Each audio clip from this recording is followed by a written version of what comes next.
viral after posting his paycheck stub, and it reflects that he brings home $160 after paying his child support.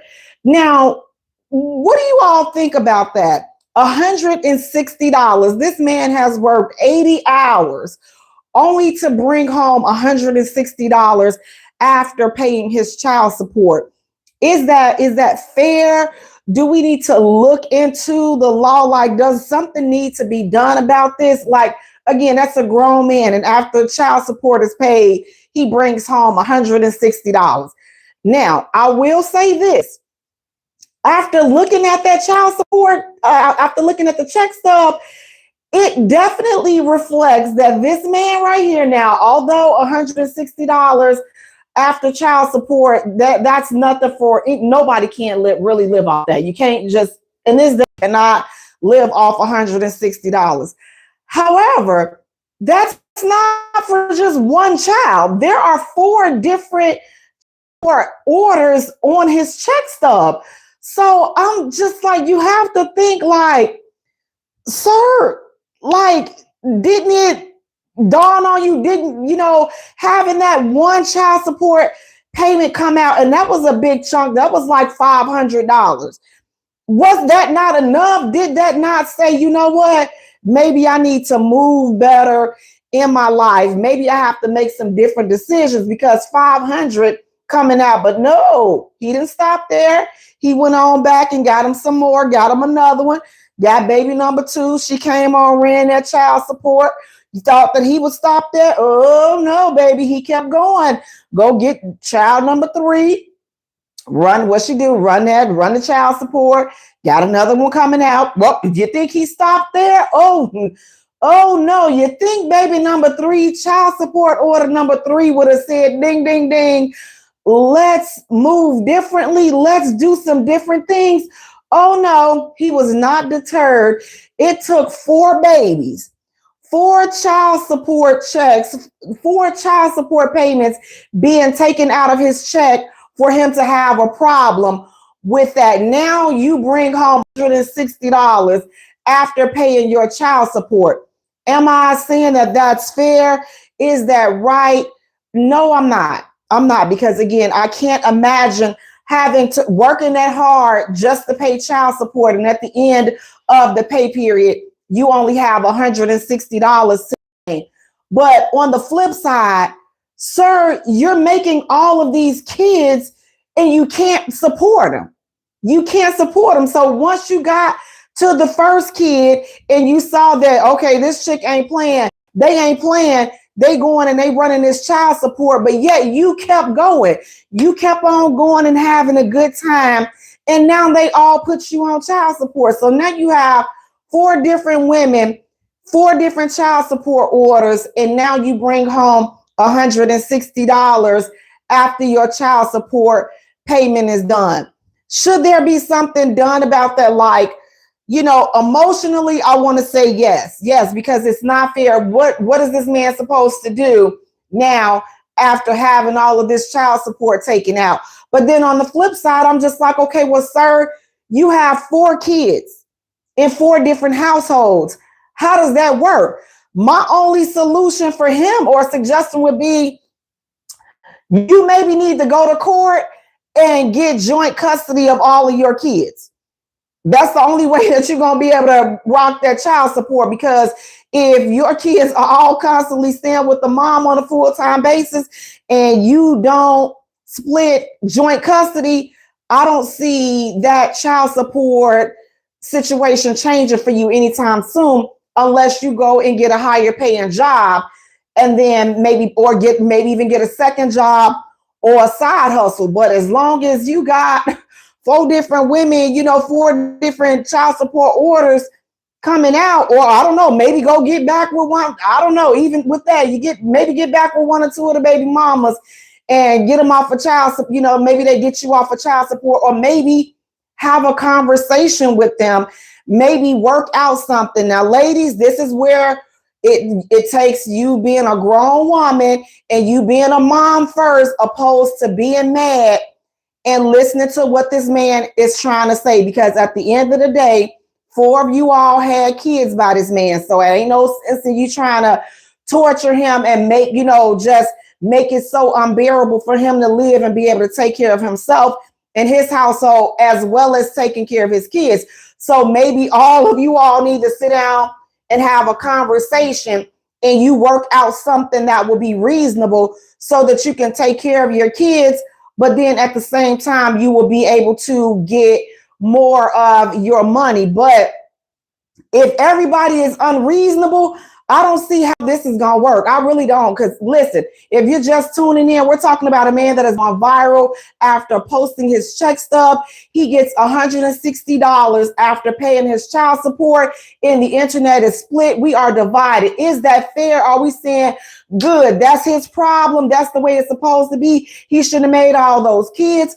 Or are we saying, you know what, listen, that's crazy works right there. Like, how is a grown man supposed to take care of himself off of $160?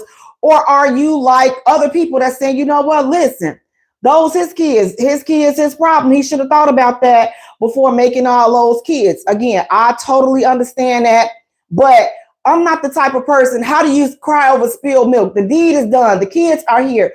What does he do now? What can this man do now to offset some of that child support? Again, my suggestion would be maybe talking to all of the baby mamas now. Maybe talk to them separately, take them out to a nice little, well, you can't really afford lunch off $160, but maybe go somewhere and have a little conversation with them and see if you can reason with each one of them so that they can take you off of child support. But here's the deal. If they decide to take you off child support, you have to be sure that you are still maintaining your responsibility. Saying, if, okay, she says, you know what, listen, I'll let you pay $300 for the daycare or whatever it is, or after school fees or something. You still have to show up. Them being taking you off of all that child support, that's not a get out of jail free card. That's not a, okay, well, now I don't have to do anything type of response. No, because when I think about it, 4 women putting you on child support at the same time, brother, all I can think of is, what were you doing? You ticked not one of them off, not even 2 of them. Not you ticked you got all 4 of your baby mamas mad at you at one time. And you all, I'm gonna tell you, fellas, this is nasty works right here. You see, this is nasty work. So maybe this was a dude that was ripping and running, one taking care of the kids. That's what I can see for all 4 of the women putting you on child support. Not just one of them, all 4 of them put you on child support. Or the flip side is like, you could just be that dude that, you just was not showing up at all. But let's say if you were showing up, then I believe that there should be a way, hopefully, that you can reason with them. But then at the same time, I'll be honest with you all, fellas, I'm sorry, but some of you all pick the worst ones to be having kids with. She mad about all the other kids. She's standing on business on that child support order. And you know that child support order has nothing to do with the kid per se, but if she found a way to stick it to you and make you suffer, then she's going to do just that. But sometimes that's where sitting down and having a conversation, and listen, fellas, sometimes we have to humble ourselves, okay? I'm going to tell y'all a secret. An apology would go a long, long way. Oh, I said it. An apology, not to apologize to shut them up, but an apology because you are sincerely sorry. That could help you with this child support issue. Because I'm going to tell you this, a lot of times women are still mad. They still big mad, because it seems like, listen, you got all of these kids back to back and all these child support orders. It had to be it sounds like, just looking at the situation, It seems like there was some cheating and some game plan going on. So, sir, you put yourself in this situation, but we're going to try to help you mitigate the damages. So again, maybe have a conversation with the four ladies that you got kids with. Apologize. Listen, apologize for the wrong. Look, even if you don't feel like you was wrong, you trying to get off child support, but you also trying to keep doing the right thing. To work 80 hours and to only bring home $160 after that because you are paying child support, that is nasty works. I'm sorry. That is just, I would be so upset. I would be cursing. Every time I went to work, I'd be cursing. I would just, I don't know what I would do, because that's your whole entire check. Your check is gone in child support. Again, 4 different women getting child support taken out, and he's left with $160, and he's trying to figure out, man, what can I do? Again, for starters, you could try to reason with the mothers, at least 2 or 3 of them, and see if you can get taken off of child support through the state, and then work out some type of arrangement with them separately and personally. However, still making sure that you're doing what you're supposed to do as a father, making sure that you're still showing up, because just because they take you off of child support through the state and the system doesn't mean that, okay, now I don't have any responsibility. No, that's not true. And that's why a lot of women are definitely, so I'm not going to say I wouldn't highly advise this, only because sometimes, listen, if you're dealing with somebody that does not have any morals, does not have any values, don't have any integrity, this would be hard to do with somebody like that, because you ain't going to do right no way. If I take you off child support, you ain't going to do right. If I take you off child support, then I'm going to have to be calling you, trying to track you down and chase you down for my money. And ain't nobody trying to do that. And the reason why the women say it's my money, because the check comes in your name. But if we're doing right by the kids and we doing the right thing, then that payment would be applied, to the children. But my best bet and my best word of advice to this guy would be, go and try to get joint custody. That's the only thing that I can think of that could possibly legally help you out of this bind, is to get joint custody. Because having 4 different child support orders coming out your check, maybe I'll be ready to slap somebody with this check stub. Every time I get this check stub, I'll be ready to slap somebody 160 times. I'm just slapping anybody around. You just getting slapped. Every other Friday when my check hit direct, listen, I wouldn't even let them put $160 direct deposit in my account. I just wait for the doggone check to come in the mail. You're not even gonna insult my intelligence with that, having $160 drop. But whenever that check come, I'll be so mad. I'll be slapping the mailman with the $160 check. I'll be slapping all the kids. I'll be slapping the dog. I'll be slapping $160 out of everybody. Don't even come. Don't talk smart, because you're going to get slapped. $160 worth of slaps. I'm going to slap somebody. Somebody going to feel my pain, because I'm only receiving $160 after paying all this god doggone child support. So again, sir, my best advice would be, go and try to get joint custody of all of the kids, so that can kind of take away that child support payment, or see if you can work out something with the mothers individually. Now, before you go talk to them women, you better make sure you got your house together, you got your house in order before you go approaching them, and make sure you have a plan, and a plan that you're going to stick to. Make sure you have a plan. Don't just sit up there and say, well, I'm only getting $160, and you sitting up there getting all this child support, taking all my up. That's not the right. See, that right there, that's going to keep you getting only $160. If you go up in there trying to have a conversation with these women with your chest like that, Yeah, and they sitting up here, B's got me on child support. Honey, you gonna stay on child support if you acting like that. If you acting like that, you gonna stay on child support. You gonna continuously get $160 if you trying to come and talk to somebody like that. So that's why I say, tone, humble yourself, try to be reasonable, try to reason with them.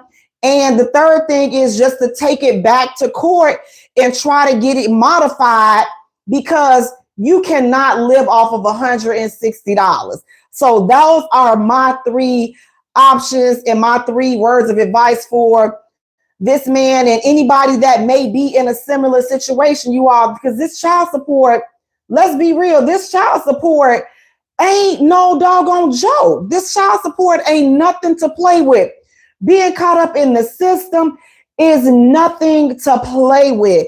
Having these folks in your business, as we like to call them, it ain't nothing to play with. Now, listen, speaking of folks all up in your business, this lady, her and her ex-husband, they got divorced and they have 3 small kids. The ex-wife took the ex-husband to court and sued him and got an order. The judge granted the mother an order to prevent the father from introducing their children to all these women that he was dating. Baby, after this man was divorced, he was out there. He was running through them chicks and he was introducing the chicks to all of his kids. He had 3 kids ranging from 8 to 3 years old. And the mom was saying, well, listen, these kids come back home and they're confused. They have a lot of questions as to what's going on. What is daddy doing? Is this my new stepmom and all this other ish? Now listen, you all, I'm gonna be honest. I don't know if them kids was really, I don't know if them kids was really going back and telling the mama all that, or was she sitting down and was she interrogating them and she trying to figure out what daddy doing in his personal life. Nevertheless, she took it to court, baby, and the judge granted her an order and prevented the father from being able to introduce his kids to any woman that he was not in a serious long-term relationship with. So all these randoms that he was going through, the judge said, sir, we gonna hold fast on that one. Now listen, the internet is saying, you know what? They saying the mama is out of order. They like, Mom, you a trip. And you are low-key, Mom, you a hater. That's what the internet is saying, that this woman is a hater and that she was wrong for taking this to court.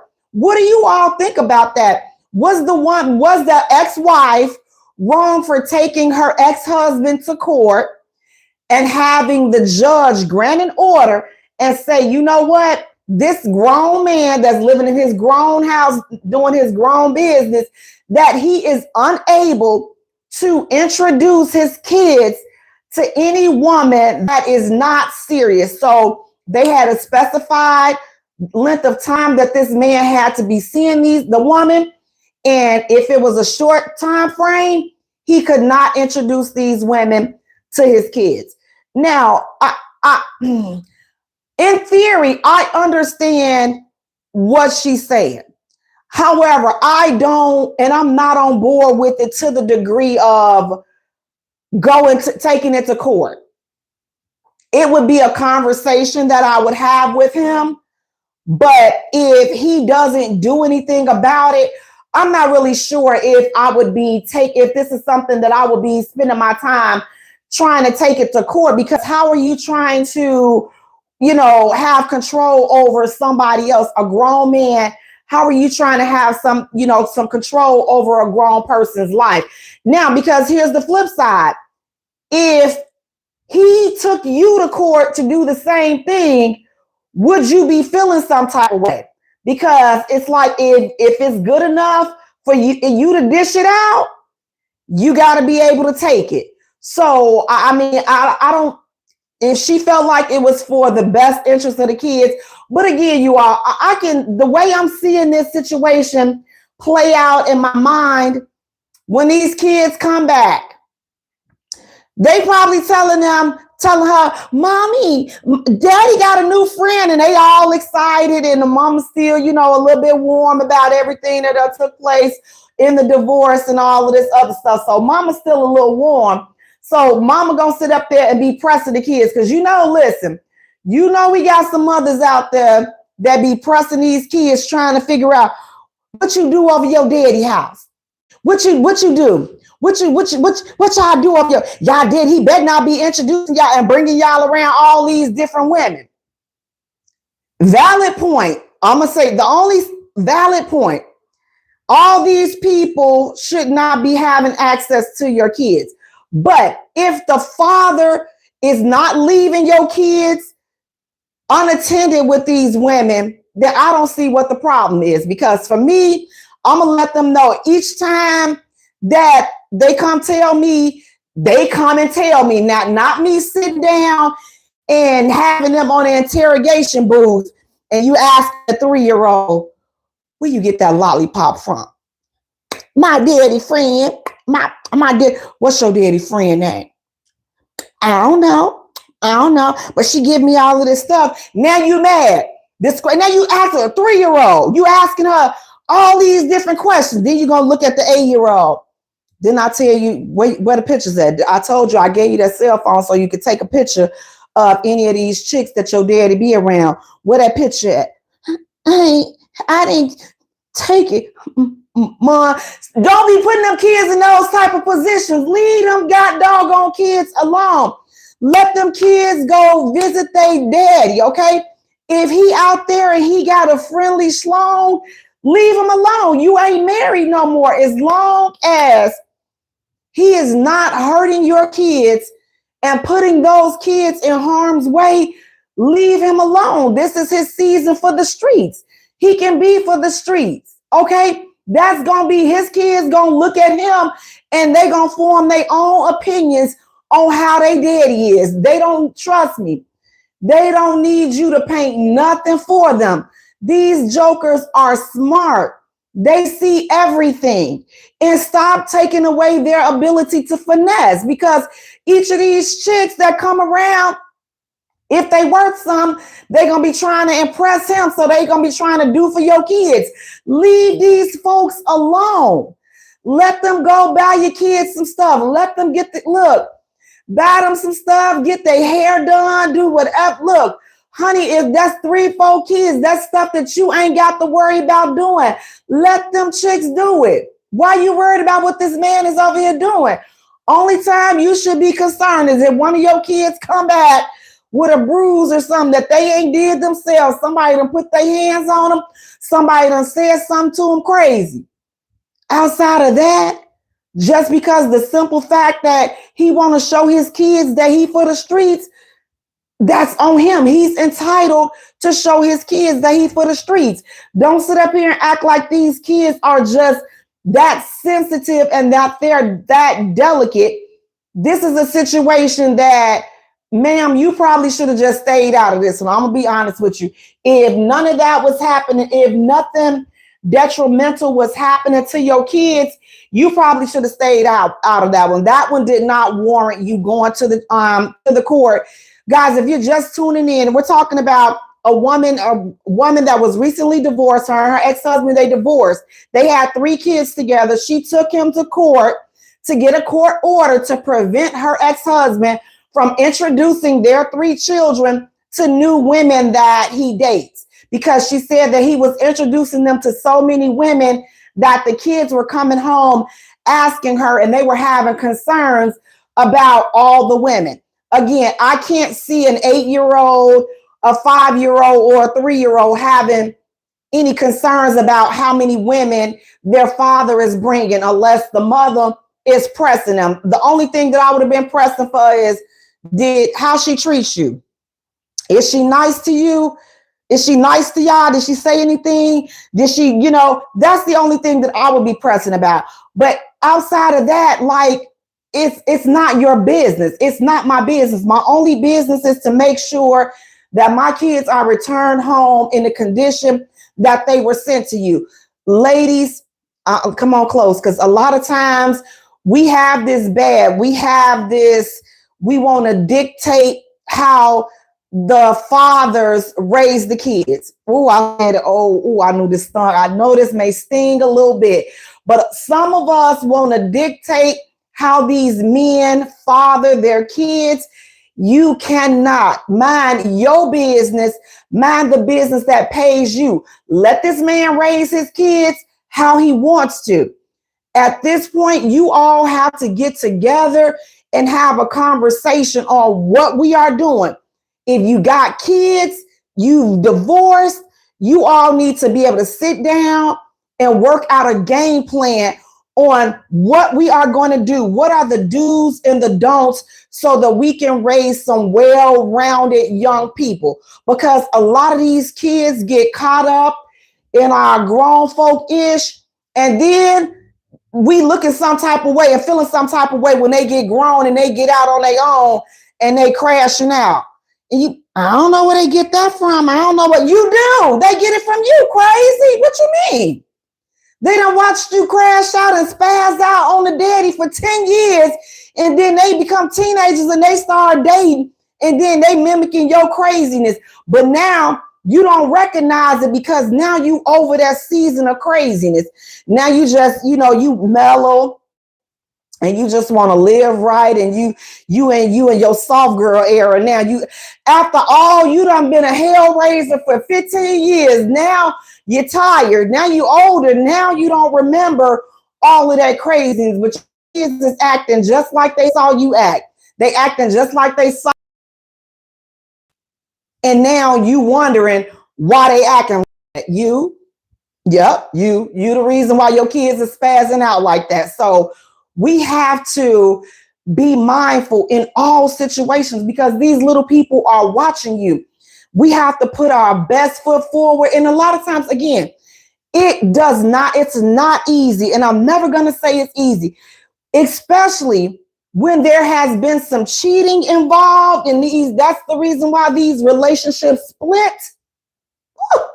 And oh Lord, don't let them end up with the person that they cheated with that caused your marriage or your relationship to end.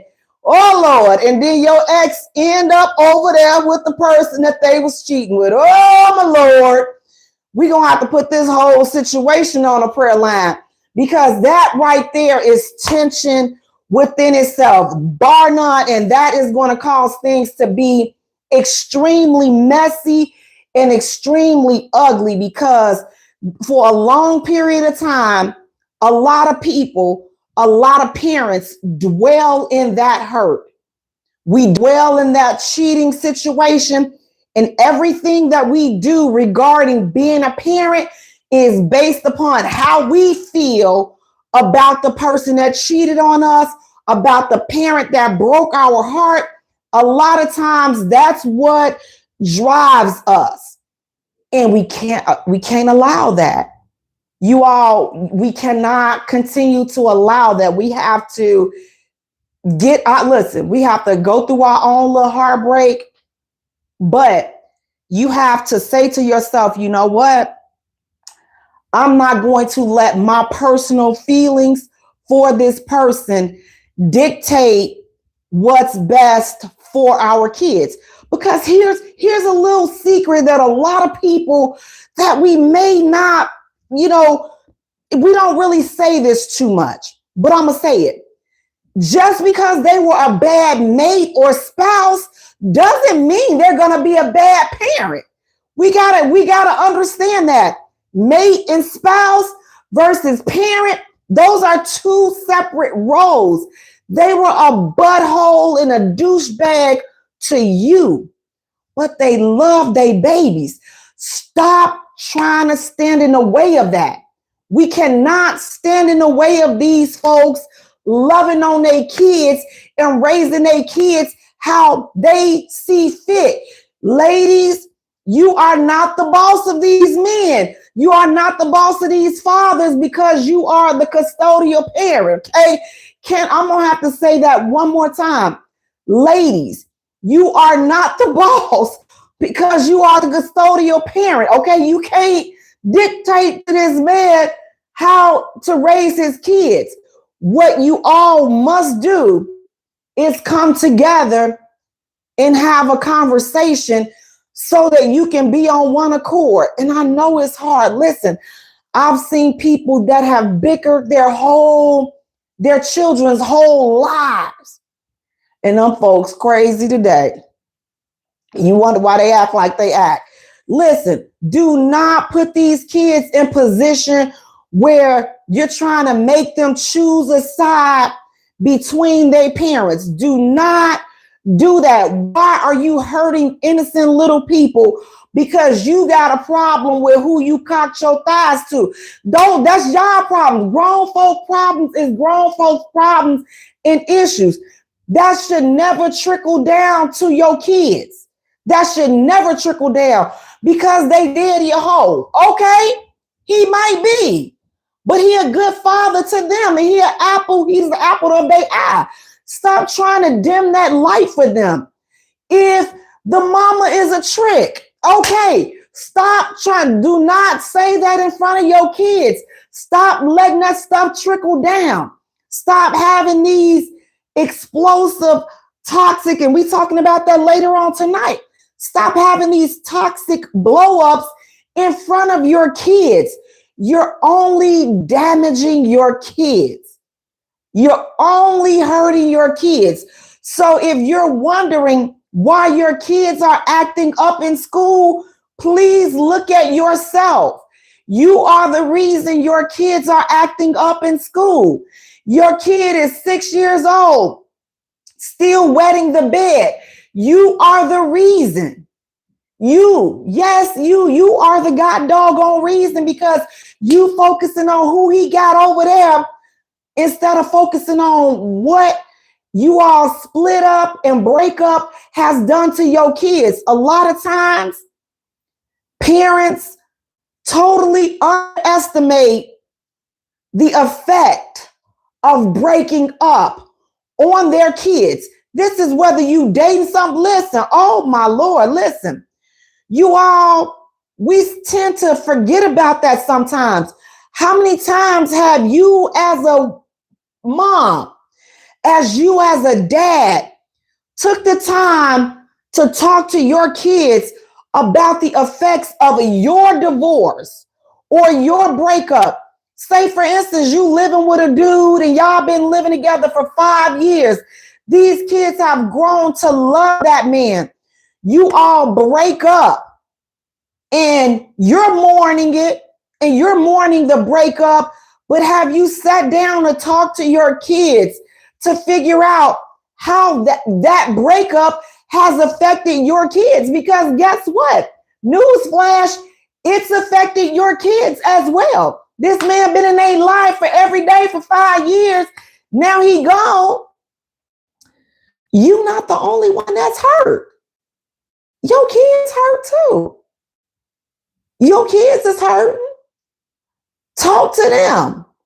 Help them to get back together.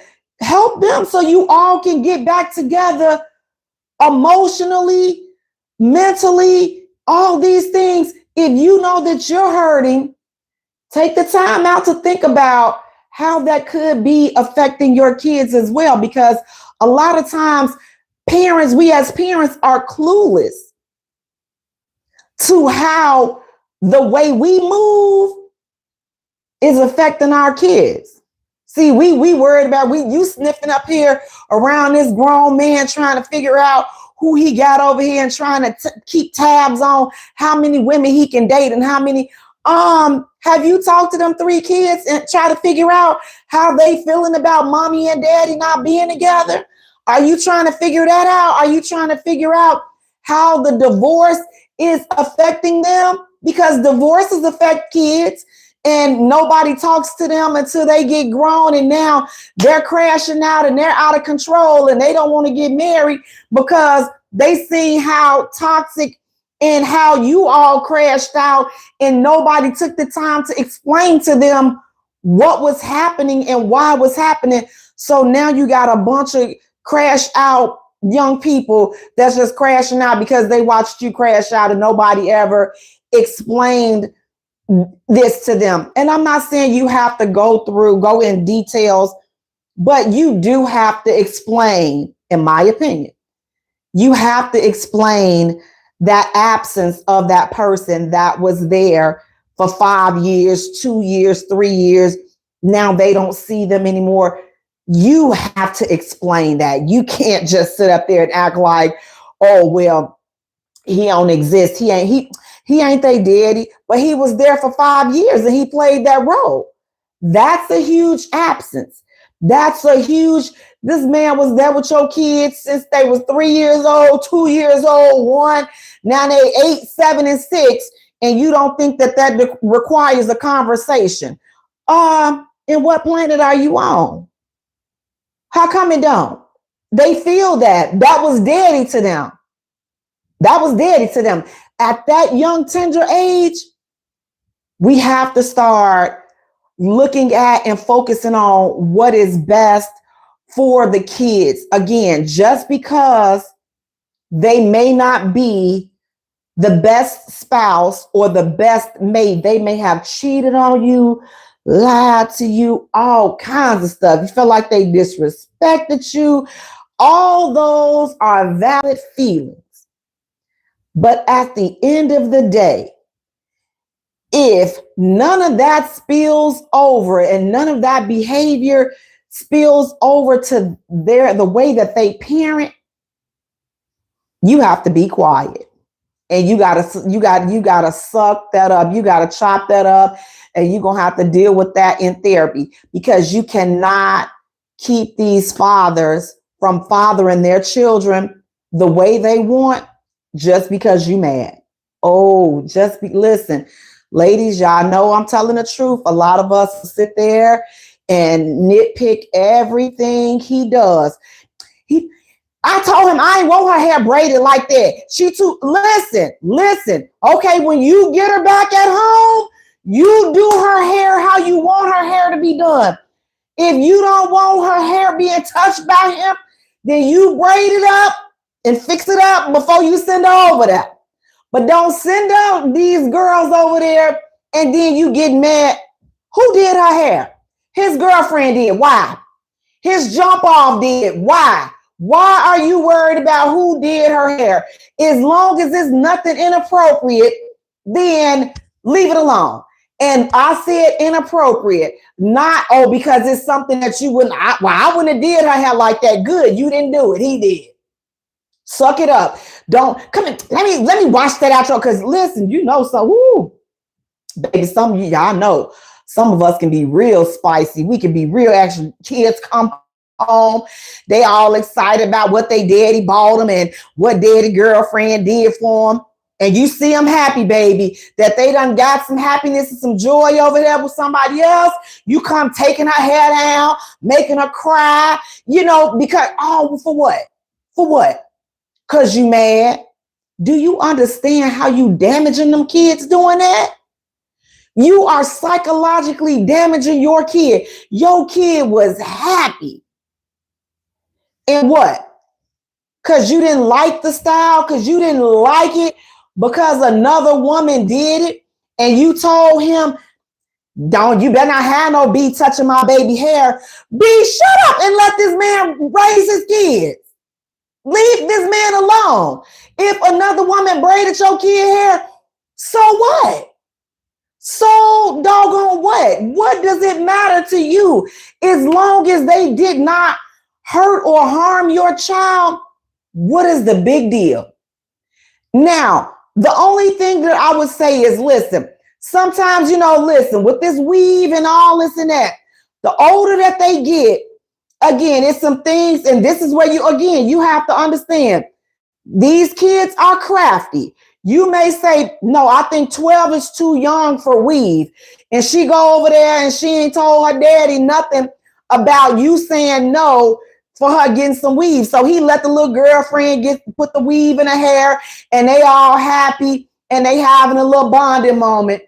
Ma'am, don't take that as the time to call this man and get the reaming him out. Why you let that be? Put all this weave in my, and I told, ma'am,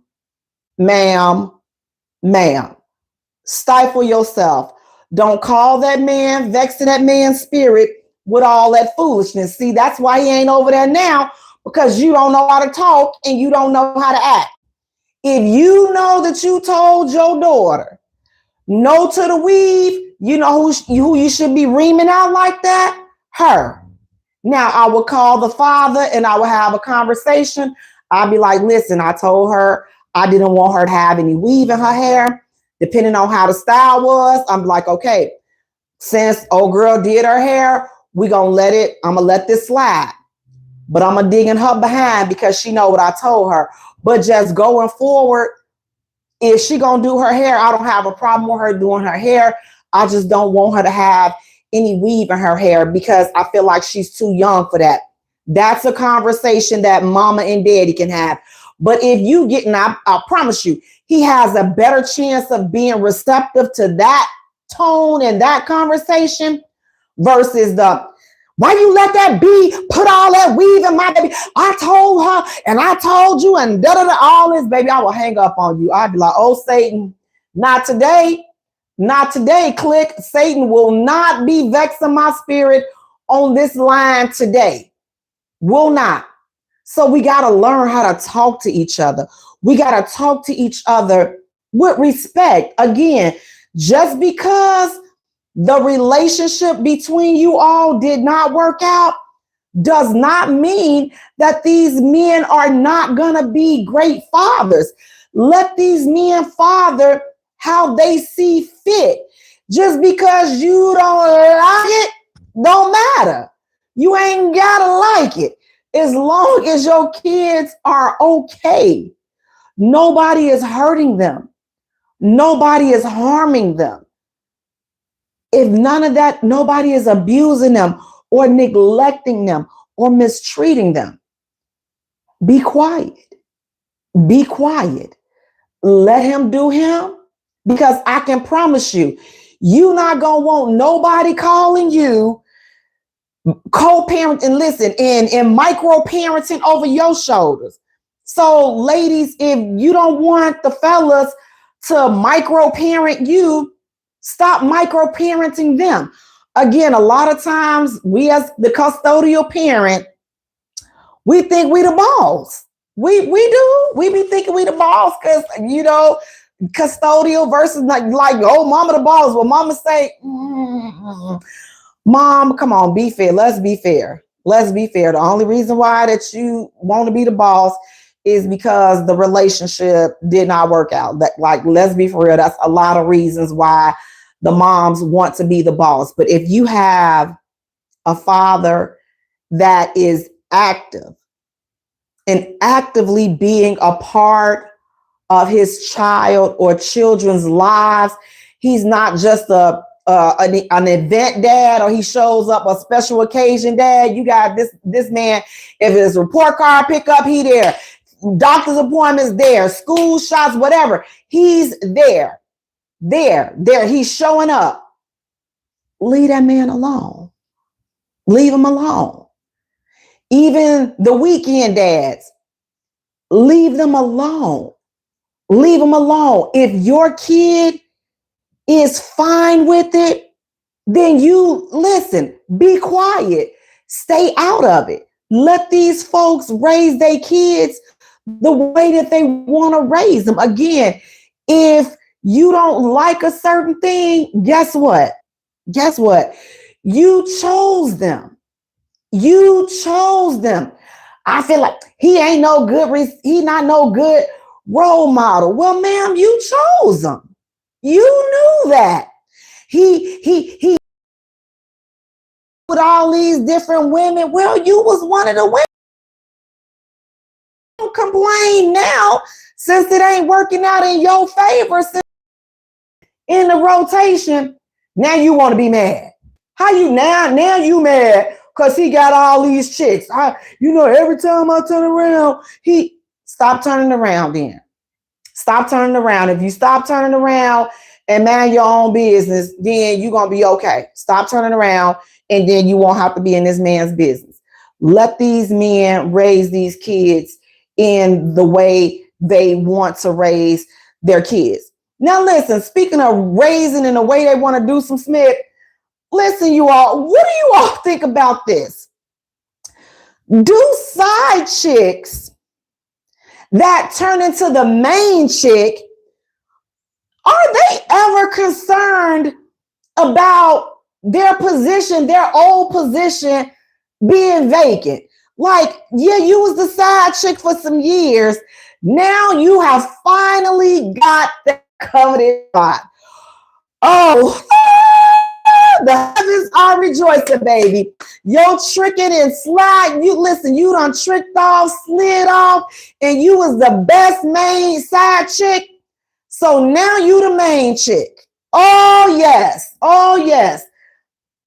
But are you thinking about the fact that now your old position is now vacant?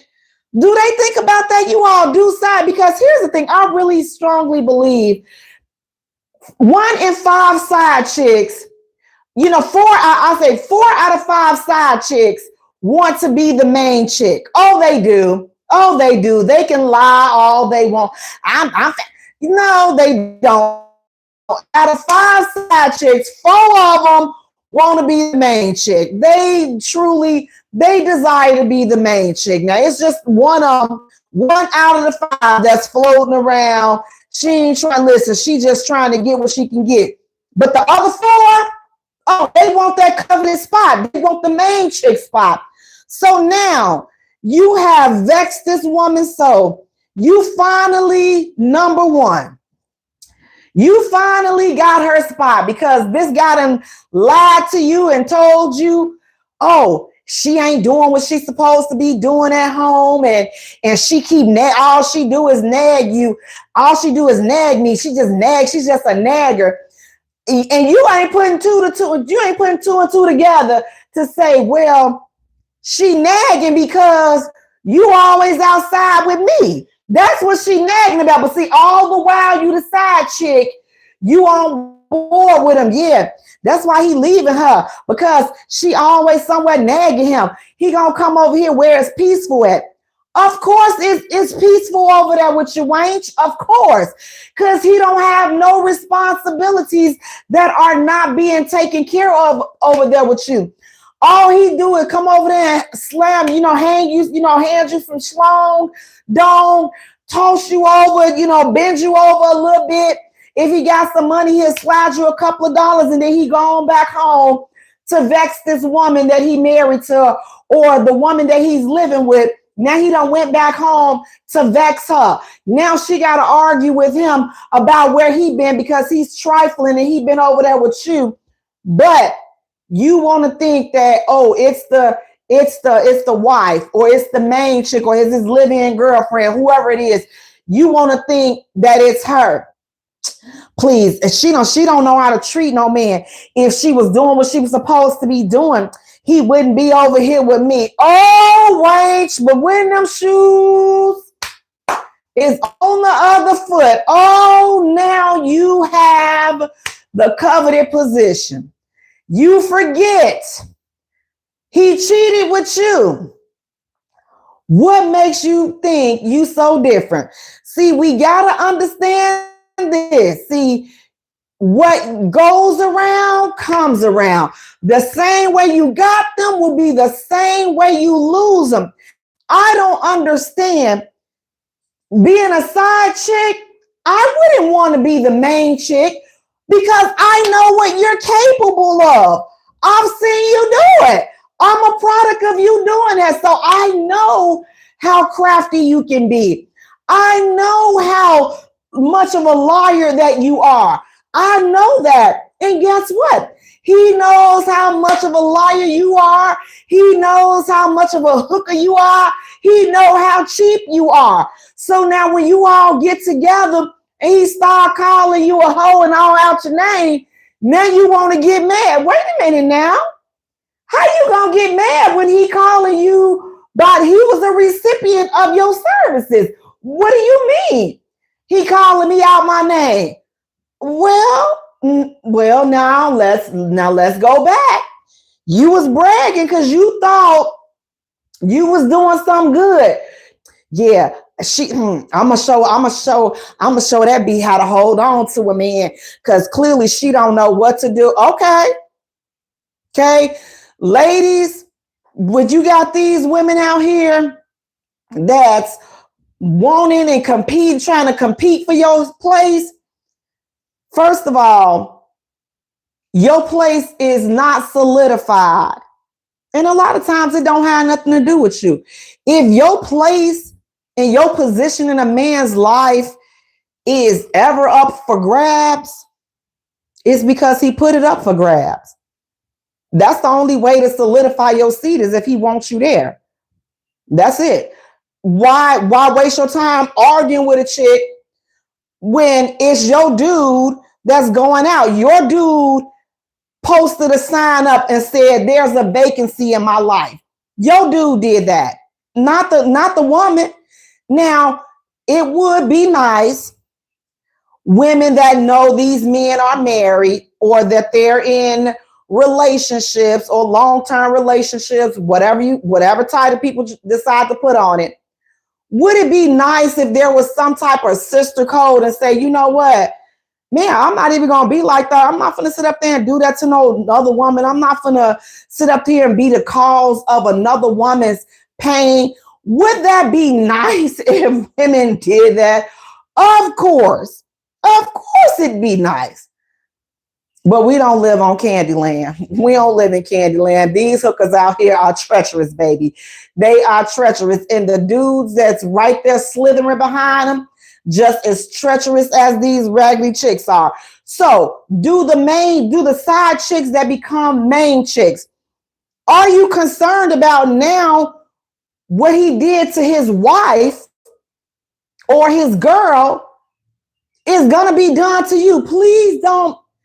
Ladies, I say this a lot and I'm going to say it again. Please don't think that you have the golden ticket that's going to keep him from off the. Listen, please don't. Please don't think that your throat game going to keep him, because it's not. Please don't think because your WAP going to keep him. Meg showed you that ain't going to work. Cardi B showed you just because you got the WAP, but that ain't going to work. So again, please stop thinking these frivolous things are going to keep a dude. It's not. It's really not. If he wants to be kept, he will. If he wants to solidify you in that position, he will. If your position is up for grabs, he's going to put it up for grabs. There's nothing that you can do but get out the way and let him be with whoever he's choosing to put there. And I know a lot of women may say, you know what? That's my husband. I'm not giving up on my husband and this and that. Well, here's the thing. It's not really giving up on your husband. You choosing your life. Here's why. These people are nasty. You don't know if he out here raw dogging this chick. He can bring you back anything. Anytime there's another party in your marriage or in your relationship, you have to stop and think about self, because you don't know what they're out there doing with these people. He out here with somebody else. She's single. Yeah, she's seeing your husband or your man, but she's still single. So guess what? She out here doing other dudes too, unprotected. And she doing your husband, and then your husband coming back and doing you. And guess who always end up with something? It's always the unsuspecting spouse or the unsuspecting person in the relationship that always end up with a disease from these, and you be innocent by default. So that's why I say choose yourself. Be very careful with these cheaters. Once you find out that they cheat, listen, you may want to lock your ish down and get yourself checked out and get them tested and not be intimate with them. Or if you're going to be intimate with them, use protection until you feel confident and comfortable that they're not out there still slipping and sliding in those streets. And for anybody that is cheating and now you're like, man, I got caught, I'm trying to stay. I'm trying to fix it. And if your person says to you, you know what? I don't feel comfortable not using protection with you right now. You should honor that because you have showed yourself untrustworthy. And until you build back up that trust, how do you expect somebody to continue to put their life in your hand after you done showed them that you for the nasty side of the street? You out here raw dogging chicks. You out here raw dogging and then coming back. That is so god doggone disrespectful. These dudes will be out here with these side chicks. You raw dogging the side chick, and then you bring something back to your wife. You bring something back home. Listen, if you gonna cheat, please at least, and I'm not condoning cheating, but I'm like this. If a dude gonna cheat, he gonna cheat. There's nothing you can do, in my opinion. But get on up out the way, because I'm not about to be sitting up here having you to vex my spirit. I'm not. I have better things to do with my time. I'm not going to be chasing behind you, playing Inspector Gadget. I'm not going to be doing none of that. If this is what you have decided to do, let me move out your way. But if you going to be a cheater and she ain't found out yet, or you ain't told her, whatever the case is, please at least wrap it up. Why would you sit up here and risk her life just because you want to risk your life and tamper with these raggedy chicks out here? Why does her life have to be put in jeopardy because you raw dogging these nasty chicks? You done found you somebody, oh, she a fans only model, and you raw dogging her? What? And then you come back home and you kiss your wife with that mouth? Ooh. You giving her your raw joystick, and then you come back and you do your wife with. You all listen. Some of these folks are straight up scandalous. Straight up scandalous. So please protect yourselves. Again, if you know that you are a cheater, you know that you for the streets, please, the least you can do is protect the person with. Protect your mate, protect your wife, protect them, protect their health. Even if you're not concerned about yourself, protect them, because they don't deserve that. They do not deserve for you to bring them something because you out there philandering and sliding around, slithering and sliding in the street like some type of cobra or some type of slithering snake out there. Look, if you're going to slither, at least wrap it up. But side chicks turn main chicks, let this be a thought. Etch this question in the back of your mind. Now that you have the coveted position of the main chick, always keep this in the back of your mind. Now your position is open. Now you become the woman that will nag him and all this other stuff. And now there will be a chick in your spot, because guess what? If he did it to her, what makes you think that he won't do it to her? And if he did it to her, what makes you think he won't do it to you? Now listen, speaking of doing it to you, is a man wrong that's dating a woman with kids? Is he wrong for going to her house with dinner for just him and the woman and don't bring anything for the kids? So he's coming to the house, dinner for two. Is he wrong for that? Is he wrong, or is he obligated to feed her children as well? Oh, listen here, listen here, listen here. Hear ye, hear ye, hear ye. Is he wrong? Yes. Okay. Is he, let me finish. Is he wrong on the strength of knowing that there are other that there are kids there and you only bringing enough food for you and the mom, to me, I feel like that's some raggedy dude type ish. Okay. But I'm going to go back. It's the mother. First of all, why are you having a date at your house? Go somewhere else or send the kids somewhere else. Your kids should not be at home if you are having a company or having a man come over. Your kids should not be at home if this is a dude that you are entertaining. Because here's the thing, what that said to me is that this dude does not have any type of relationship or connection with your kids.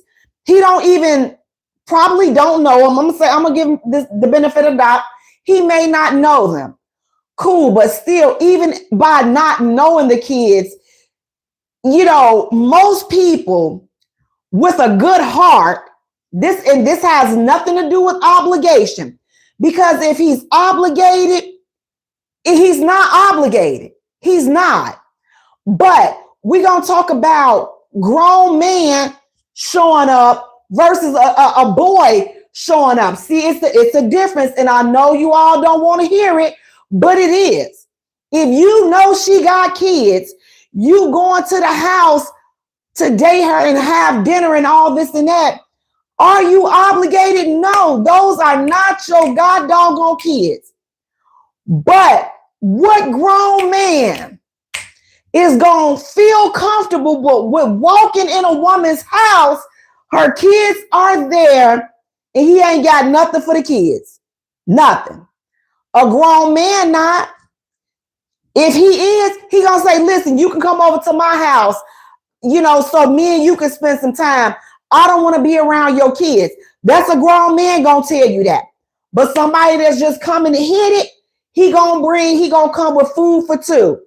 A dude that's coming to hit it, bend you over, he's coming with food for two. A dude that is looking to build something solid with you, he's going to come with you for something for you and for your kids. Not because he's obligated to, but because he's trying to be there for you. And he understands that you come with kids.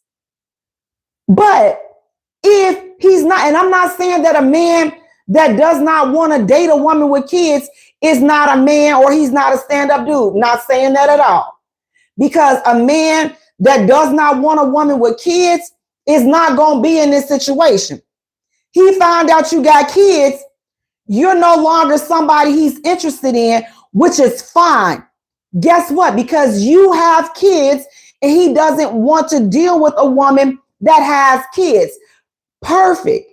That's the way it should be. But if you as a dude, if you as a man say, you know what? Okay, I know she got kids and I'm going to still date her and I'm going to her house and I know her kids are there and I'm only bringing stuff for me and her. Do you know how stupid you look? Like, seriously. Do you know how stupid that is? We got somebody saying, hey, Cedric, a grown man wouldn't even come to your house if he knew that your kids was going to be there. Absolutely. So if you know that the kids are there, why come? Why? Do you know what that's doing to the kids just coming there with something for you and a mama to eat? Because, baby, them kids is in the back room talking about you like a dog. What kind of mother would allow a man to come in her house and do that to her children? Make her kids feel like that. Stop being so raggedy and low budget. Because, ladies, that's raggedy and it's low budget for you to allow somebody to do that to your kids. Again, this man is not obligated to do anything for you or your kids. Oh, he is not. But he is also not obligated, nor is he allowed to step foot in here where my kids are. You ain't even there. Absolutely. And if dating people that got kids is on your deal breaker list, keep standing on that, because I respect people that do that, because you're entitled to that. So it's not about if you're right or wrong for dating a person with kids. You have a right to. Don't date them. Dating a person with kids is a lot of responsibility. Don't date them. It's a lot. And if you're not the type of person that say, you know what, I don't mind doing for somebody else's kids. Listen, ladies, every dude that's interested in you and you got kids, if they not interested in your kids, you got right there. You got to compartmentalize what this gonna be. Okay, he don't want nobody with no kids, or he don't see nothing, no future in this. If you the type of woman that can separate that and say, you know what, I'ma still go off somewhere and I'ma let him bend me over, but he'll never come around my kids.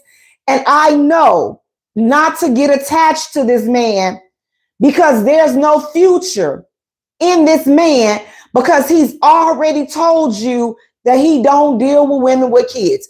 Now, again, let me say this. I gotta keep reminding us, because some of us get to thinking that because you can take their soul with your throat, you thinking that they gonna change their mind about wanting to be with your kids. They not. They love the way you snatch their soul, but they not changing their mind for your kids. They not.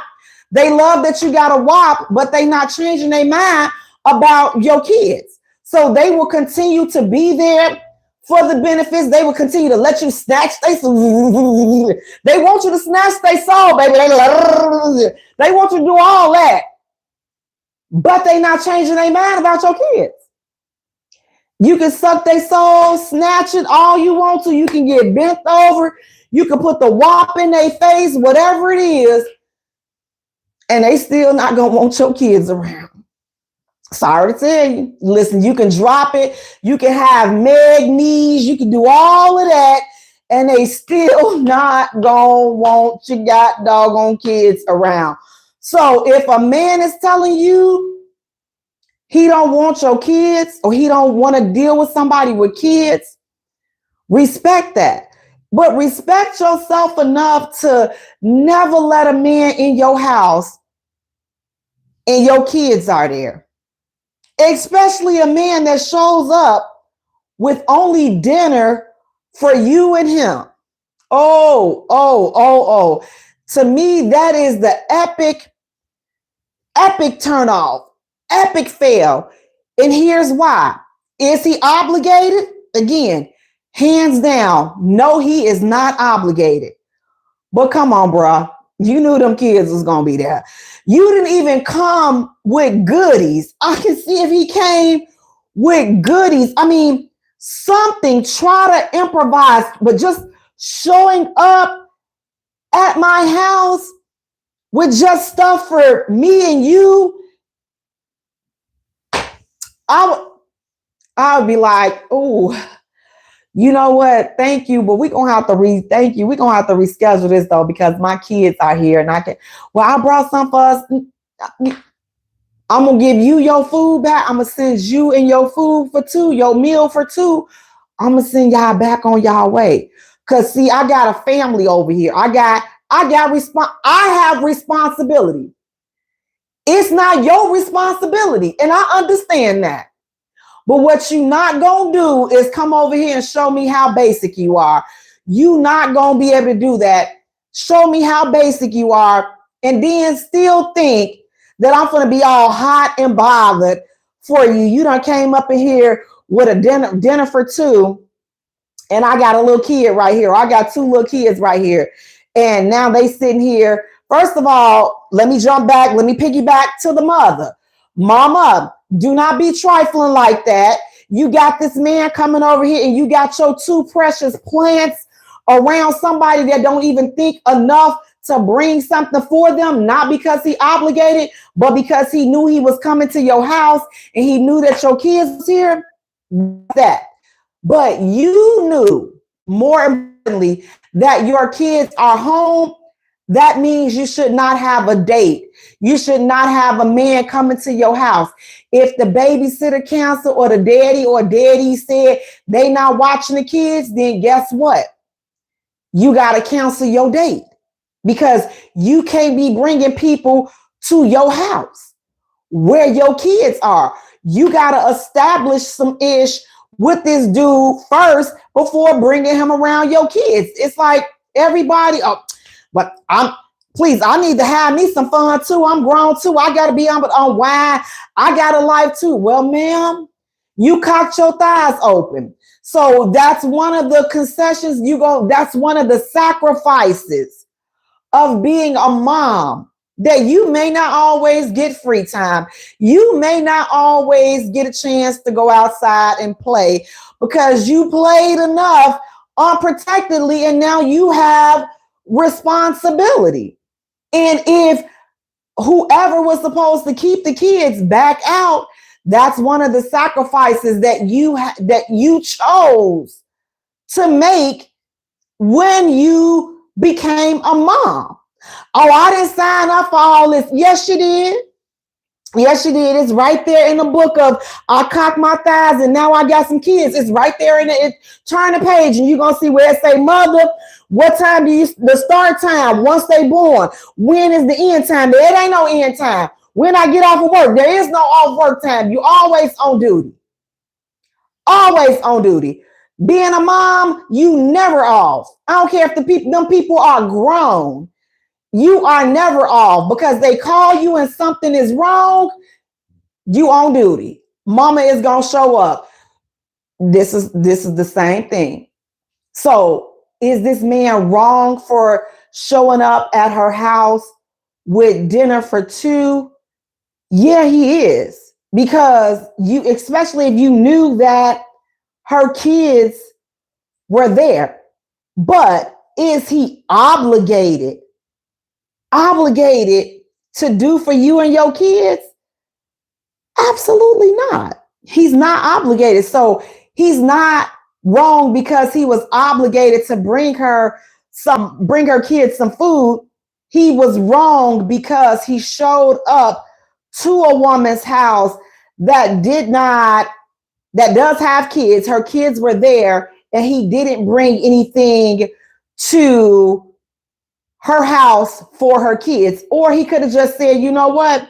Let's just reschedule this. Let's just do something different or pick this up at a different time. But he chose to bring his good and grown behind to your house with knowing your kids was there and didn't bring anything for your kids. To me, that just says a lot about that man's morals, his values, his integrity. It doesn't speak highly and it doesn't scream like, grown man. It didn't scream that. To me, it whispered dude or like young boy. Like it didn't scream grown man energy. And again, is he wrong for that? No, he's not wrong. He's not obligated, but it's not a good look at the same time to show up at a woman's house. You know, she got kids, you there for a date, and you show up with just stuff for you and her. It's really not a good look. Now, listen, speaking of good look, parents, what do you all think about this? A mother wants to know, should she charge her 15-year-old child $75 per month for rent? She says that she wants to teach the 15-year-old how to save. So her way of doing that is saying, okay, so you have a little money coming in. I'm going to charge you $75 for rent at 15 to teach you how to save. What do you all think about that? Like, what do you all think about a parent charging a 15-year-old $75 for rent? And she said that she was going to give the money back when the kid went to college. She said that would be the money that she would give to that kid, give back to the child once they became 18. They would have a nice, amount saved because she would be charging them the $75 for rent. Now, The only problem that I have with that is because you said that you were going to charge them rent. Like, so rent is rent. Like, rent is not you making them put $75 up for savings. That's a different thing. Now, I would say, okay, listen, you getting paid, you working your summer job, you have to save $75 a month. I'm going to monitor and make sure you are saving $75 a month. That is your responsibility. However, for me to say, oh, well, I'm going to charge you $75 for rent, and then you're secretly saying, oh, well, it's my plan to put it up. Ma'am, I think that was rent. You said the right thing. You said you was charging your old child $75 for rent. And again, here's the thing, your 15-year-old, $75 for rent. I am not, you all help me if I'm wrong, but I am not a big fan of charging kids rent. I'm just not. I want to show you how to save. I want to show you how to manage your checkbook. Well, you know, your bank account now, because they're really not doing checks, but how to balance your accounts and how to take care of your responsibility, how to ensure that you're saving. But like you all, because I'm just gonna talk to us black people right now. That's a poor black household mentality. A lot of times that's a poor hood mentality that, oh, well, you can't wait till these kids, they get their first summer job or they doing this so you can start charging them rent. Why them all your kids? Stop having all these god doggone kids, and then you put the responsibility on other people. And I don't want to sound insensitive because I know it's a lot. I know it's a lot to take care of these kids. I know it's a lot, but it's your responsibility. And I know that sometimes you like, man, I need my oldest child's help because the kids' daddies ain't taking care of what. I understand all that. But looking at it from that kid's perspective, they didn't ask to be in this situation. Like, this is not their responsibility. Your kids, your household is not your child's responsibility. So they shouldn't have to pay you rent to offset what the baby daddies is not doing. Like, it's just not fair. But at the same time, I'm just like, as I'm saying that, I can think of so many situations where there's an older child there and the mom is doing what they can. And if the older child stepped in, it will make it a lot easier for the mom. But then I'll just revert back to, it's not that child's responsibility. Like, that you lay there, those your kids. You got to get on the dudes that made the kids. You got to get on the dudes that put you in that situation. You have to. And I know a lot of times it's easier said than done, but ma'am, no, you got to get on them dudes. Point blank, you got to get on them. Now, if your child offers, which a lot of times because they don't want to see their mom struggling, the kids will offer. Then if you in position where you have to accept it, then accept it. But to make your child pay rent because you got other responsibility to take care of, and you got dudes that you laying up with, and you asking your kid for money, I got a big problem with that. I'm sorry. I have a problem with that. I have a big problem with that. I have a big problem with the I'm charging you rent thing. I have a big problem with that because I don't see how that benefits the child. I don't see how that makes them responsible, because it feels like you're taking their money and you're actually charging them to live at home. again, the solution or the alternative would be, you know what? Here, let's do this.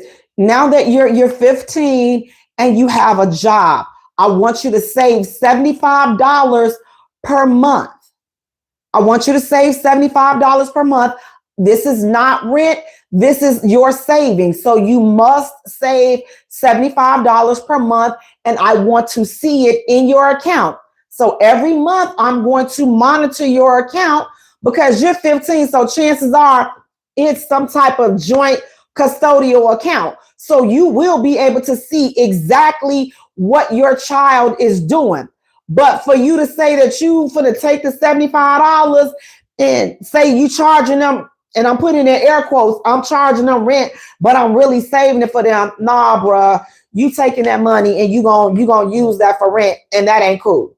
That ain't cool. You're gonna have to find another way to get that money. You're gonna have to get it from them dudes these bum dudes that you don't have these kids with. You're gonna have to get it from these bum dudes. I'm sorry, but charging your kid is not the way to go. And again, we are the only ones like that do that. Like kids literally fall out with their parents over this because it seems like it's just like the crabs in a barrel mentality. Sometimes your kid is excited about getting their first job. Oh my God, they have come home and they have shared with you because you they parent, you they people. They not expecting the switch up on how some of us switch up when we hear the sound of money.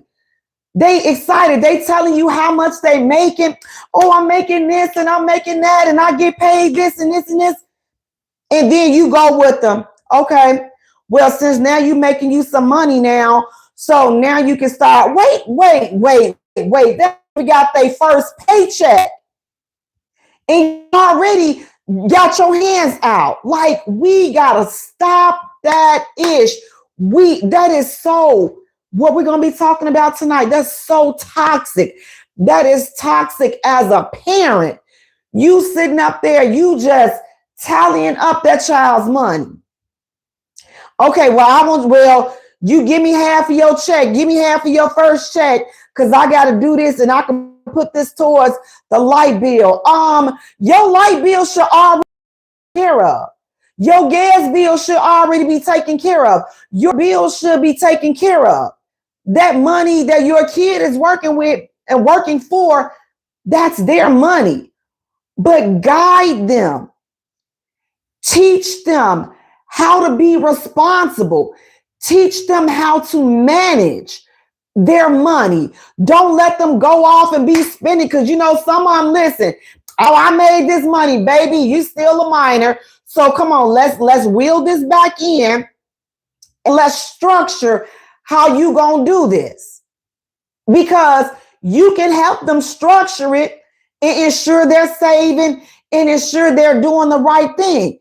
Now, where some parents go wrong, listen, the kids, they go buying all these gadgets and stuff, and some of them think that they got some privacy. In our house, it wasn't no privacy. I don't care if you bought the cell phone is being charged in my lights. So now that's where I would come in at being petty because I'm going through your stuff. I don't need your money on my light bill, but I look at everything that comes through this house. It's mine. Well, I got my job and I bought it from with my job check. It's mine. Anything that come in this house, I own it. It's mine, including you. Now that's the way, because I'm going through some phones. I'm going through some book. Listen, let me back up a little bit because I said I'm going through some phones. I go through kids' phones. I go through minors' phones. I'm not going through no man's phone. Because if I got to go through a man's phone, I don't need to be with you. That's just my take on it. If I feel like I'm asleep and some say go through his phone, I don't need to be with you. If I got to go through your phone, I already know you on some tricky business. And at this point, my spirit is not available to be vexed, so I'm not doing it. But these kids, these minors, These teenagers, oh, I go through phones. Oh, yes, I do. Oh, yes, I do. And let you have a lock on it. Come on over here and unlock this doggone phone. See, I'm like a parole officer. I do random checks, so it could happen at any time. You don't know when it's gonna happen. Just know it's gonna happen. Well, I bought the phone, and yeah. You think that? You think because you bought an upgraded phone, that's gonna keep me out your phone? Somebody tell his kid, somebody tell her, okay, because if I tell her, get him, tell him. You have to be like that. So that's where I'm at on that. If they want to upgrade this and that, but it's still, you not finna, just because you working a job, you not finna go out there and just buy any old kind of, listen, the stuff some of these people wearing out here, I'm like, you will not be wearing no whole clothes up in here. You all stop letting these little girls buy any old type of thing. These young teenagers, you all are letting them buy whatever they want to buy because either they friend gave it to them or they working a little job. They still a kid. They still have to be trained and you have to govern them accordingly. So there still are rules to follow. Just because you work in a job, there's still protocol in this household that you must adhere to. And if this job is causing you to get beside yourself, then you will lose that job until you get yourself together, because you still are a kid. At that point, I would freeze that doggone account. Whatever you saved up in there, you will no longer have access to that until you get your mind right. Because you're not going to go up there. Again, this was to teach you to save. Let's not be charging these young people no rent. We gotta do better with that rent.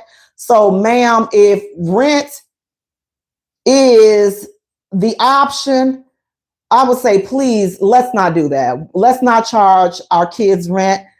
Let's teach them how to save, how to be fruitful with their money, how to be wise with their money. Stop teaching these kids and letting them be so materialistic. Every new phone that comes out, they spending all their money. Oh, I'm finna go buy. Why? You just got this new doggone phone. Now you finna buy another phone. No, you're not buying another phone. You got to start seeing stuff like that. But they do it because they see us doing it, or they see their little friends doing it. You will not, listen, make a decision. What phone do you want? Because we're not going to be doing all this upgrading phones and you wasting out. That's not the purpose of this. Choose a phone and stick with it. Okay? You will be required to save, and I'm going to monitor what you save, and I'm going to monitor what it is that you spend your money on. But we have to teach them. And I don't think that charging a child rent is necessarily the best way to teach them how to save money. Yeah, somebody said, some parents are in a secret competition with their children. And want to be friends with their children. Yes, they do. Oh, you have said something there. Yes, they do. And in doing that, you're not teaching them the right thing. These kids leave out the house. Some of them, listen, they don't even know how to talk to people. They don't know how to respect authority, which will lead into our next hot topic.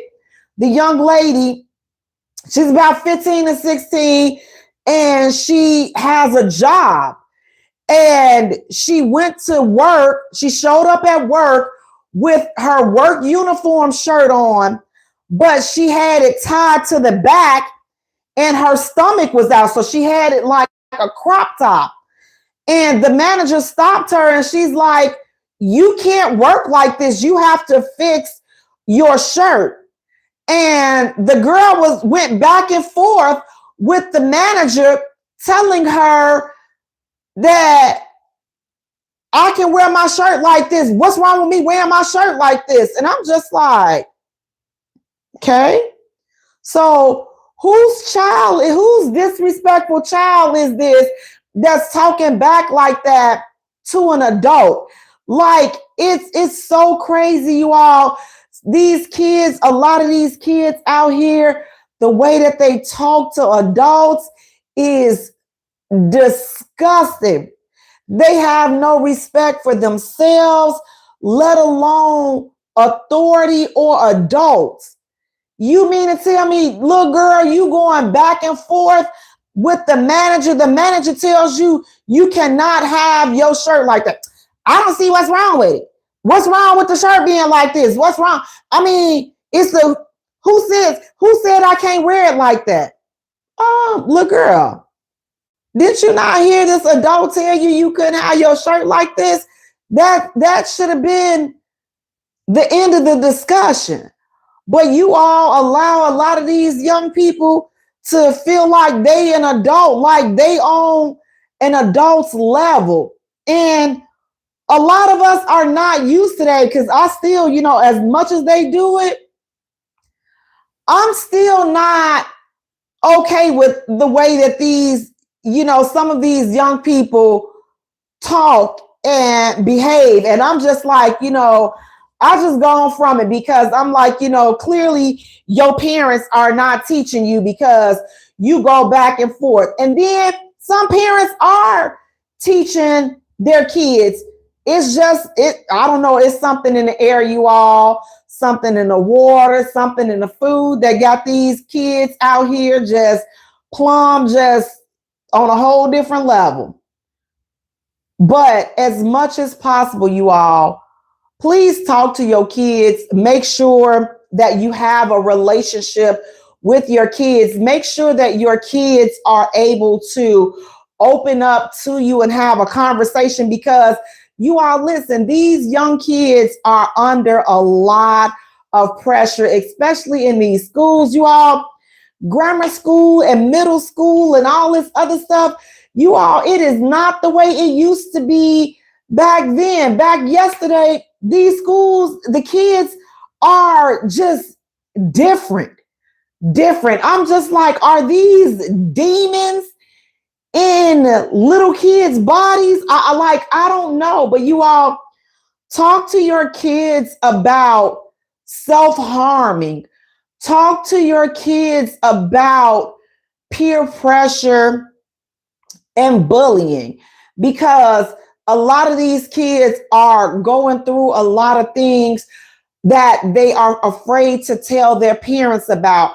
And sometimes you gotta dig a little deeper than just asking them, how was your day?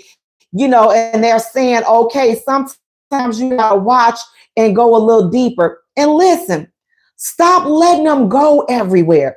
I know, listen, you all, the answer was always no. Can I go over my friend's house? No, you ain't got no friends. I do. No, you don't. You don't have, I don't do spend the nights. I didn't do any of that, because I don't trust people. I didn't trust people, and I got to watch you.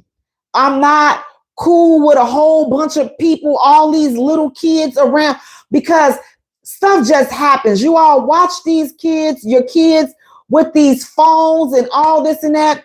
Go through the phones, see who they are talking to. Give these people a time limit on these phones. When I tell you, it vexes my spirit so to see these little kids on these phones. I got a couple of them that they know, if you come around me, put that god doggone phone up, because you know what I ask them?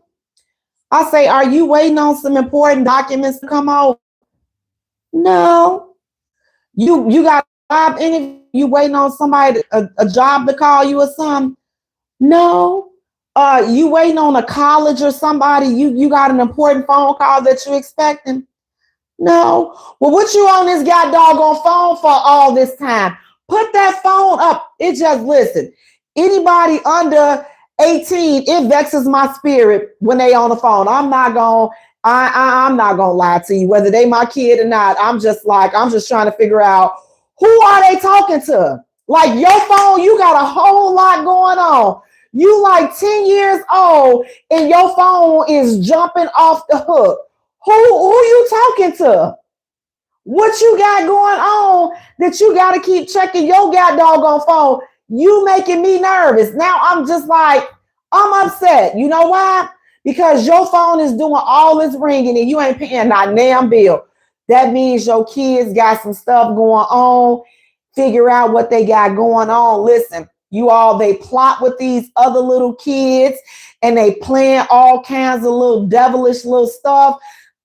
Watch your kids with these phones. I know a lot of parents like to say, oh, I got my kids got their phone just in case something happened in the school. Well, we used to have the stuff happen in the school. If they in the school, they shouldn't be on their phones anyway. So if you the person that's picking the kids up, a lot of parents, they let their kids walk, home from school. And I get it. A lot of people are not in position to, be able to pick the kids up and stuff like that. So the phones may, in some cases be necessary. But you all, in as much as possible, please look through them kids' doggone phone. Stay out that man phone, but look through your kid's phone and see what your kids are up to. But stay out that man phone. Your kid, your 15-year-old, you should definitely be in a phone. Your 12-year-old, you should definitely be, well, they shouldn't really even have no phone.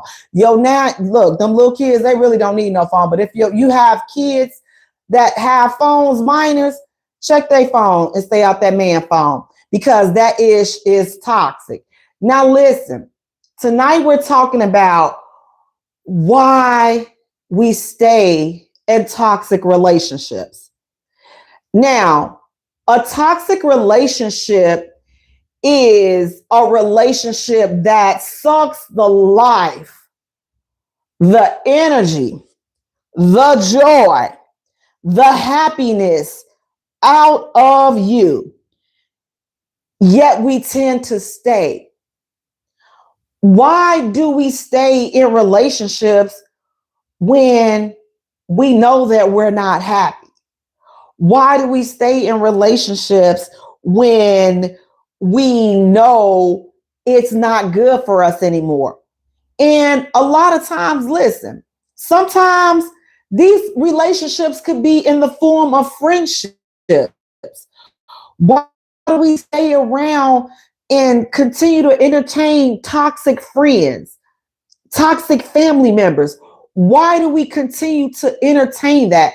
Why do we stay in that? So first, let's talk about the toxic friendships. You all, we cannot be afraid to let these toxic so-called friends go. We got to understand that every relationship, every friendship could have an expiration date.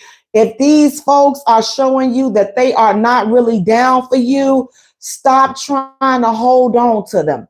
And a lot of times the reason why we hold on to toxic friendships, a lot of times because we done known these folks for a long time. Oh, I've known her for 20 years, 30 years, 15 years. This is my frat sister. Let them go. If they toxic, you just got to stop. I don't care how long you done known them. Toxic, we not allowing it anymore. You got to go. You dismissed. Throw them away. Let them go so that you can go on with the rest of your life, because there's no purpose in you allowing toxic people to stay in your life, toxic people to continue to drain your energy, your joy, your happiness. You are allowing these toxic folks to vex your spirit, and they have vexed you for too long. It's time to say bye. It's time to, send them back over there to wherever they're trying to be. But you can go anywhere you want to go. But being around me, being in my circle, being in my company, being in my presence, your time is up. And we have to get good at saying that. Your time is up, honey. I don't care how long we have known each other, because what you're not going to do is continue to get on my last good doggone nerve. You a hater anyway. Your energy is bad. You don't support me. Anything I do, you don't support it. Get out of here. Leave me alone. That's for the toxic friends. You got to let them go. Yes, I agree. Protect your peace and dismiss these people because clearly they're showing you they are not worth holding on to because they are vexing your spirit. They're dampering your joy, your happiness. You can't even be yourself around these people because the energy is so bad. The energy is so toxic. We got to get good at just letting these people go. The time is up. Their season is up.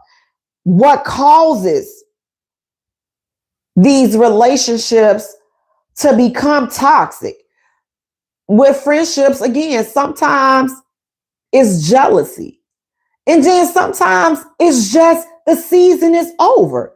Now let's talk about toxic relationships.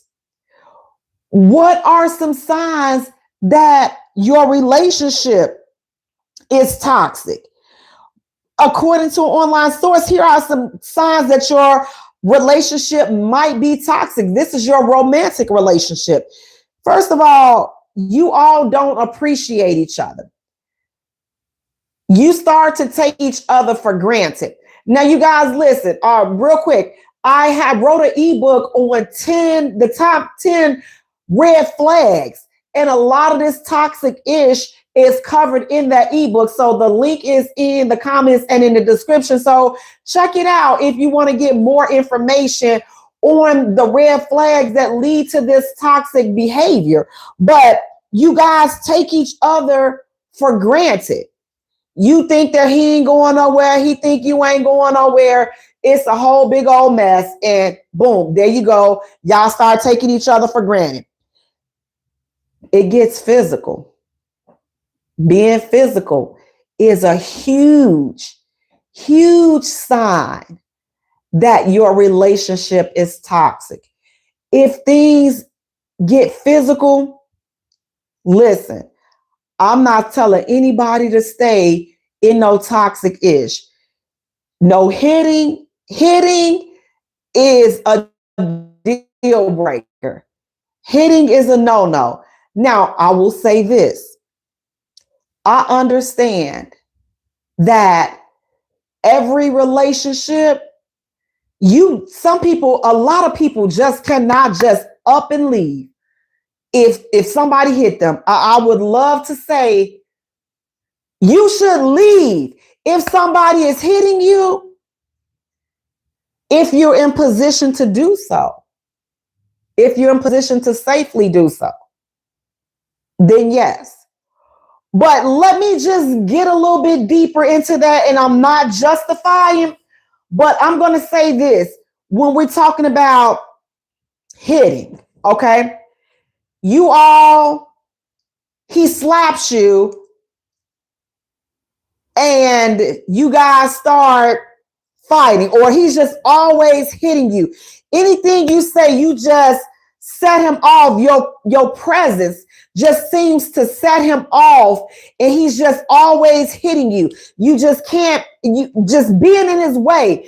Oh, let me get out of his way because I don't want him to hit me and this and that.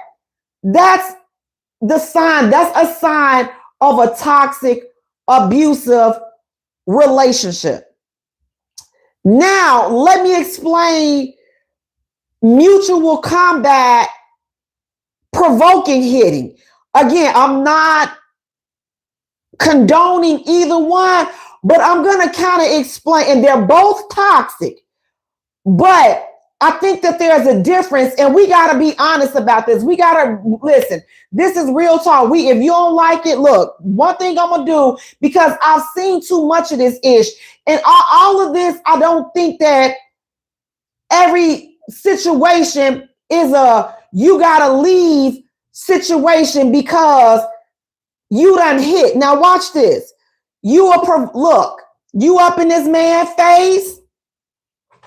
You call him all kinds of B's. You disrespecting him, mad disrespecting him. He trying to get out the way. You just will not stop.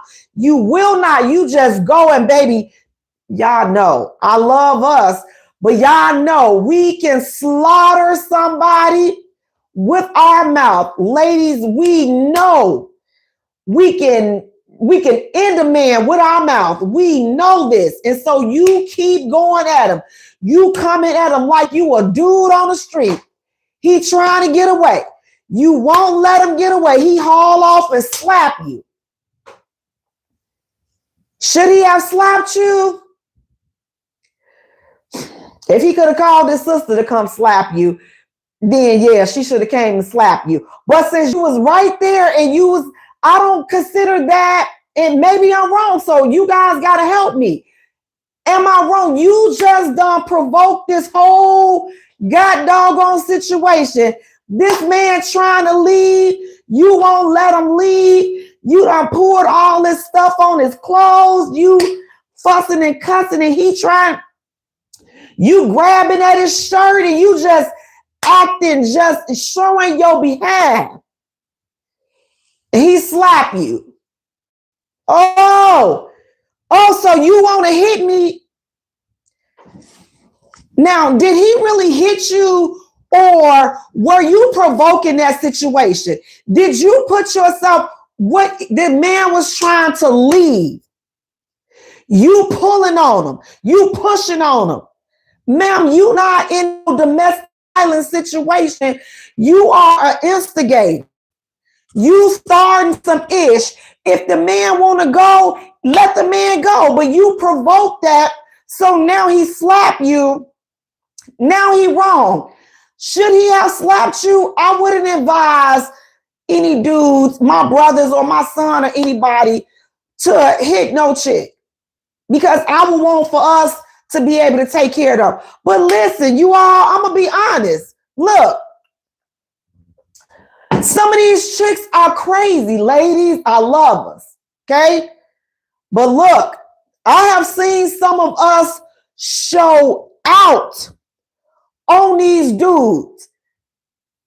And what you got coming, I couldn't blame you.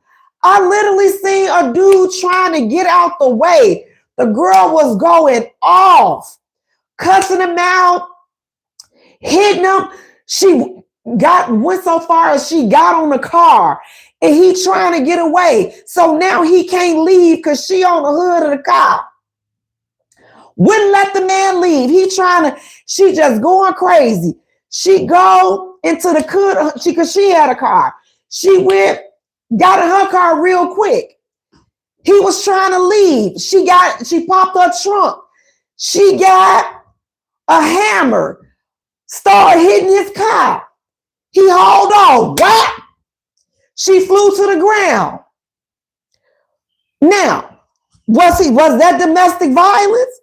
I'm like, now I witnessed the whole thing. So now I got to tell the police, because I'm sitting out there and I'm like, I know she was mad at me, but I'm like, ma'am, you just done sat here and did all of this, and this man was trying to leave. He's the victim. You picked up a deadly weapon. You picked up a hammer, and you doing all of this. He's trying to leave. Ladies, let's not be like that. Let's not be like that. So to me, again, hitting is definitely toxic, but we got to understand and put that in the proper perspective.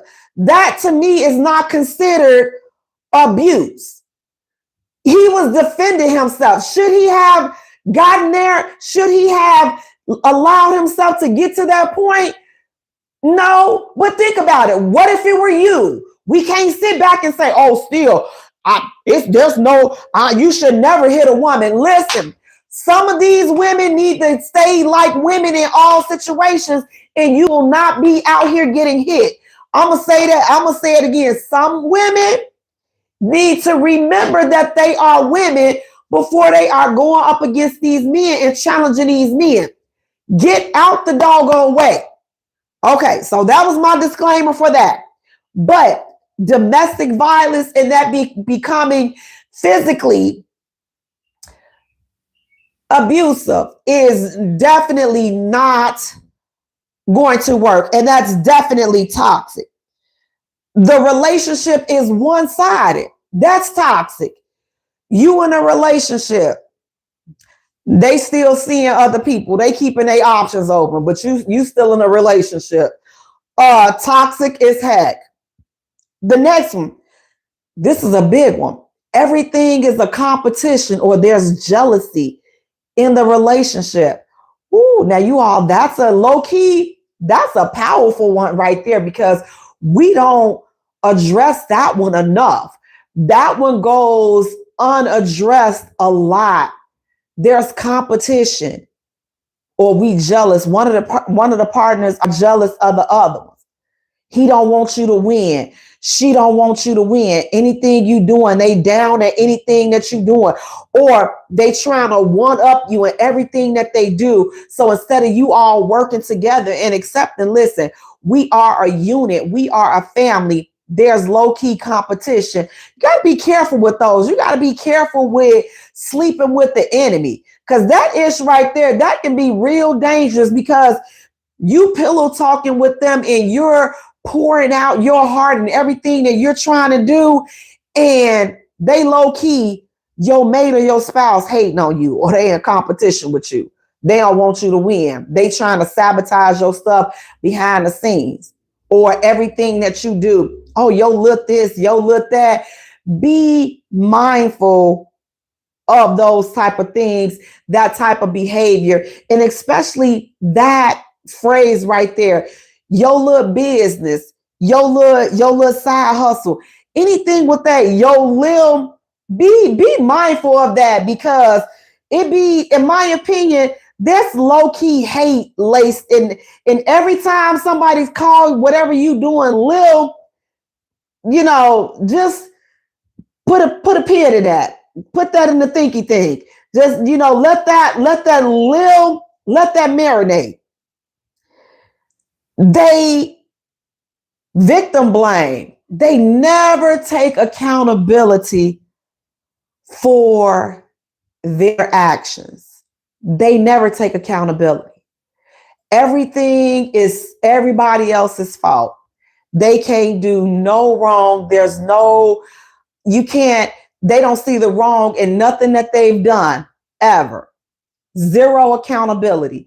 And that's kind of a dangerous person to be around that does not see anything that they've ever done wrong.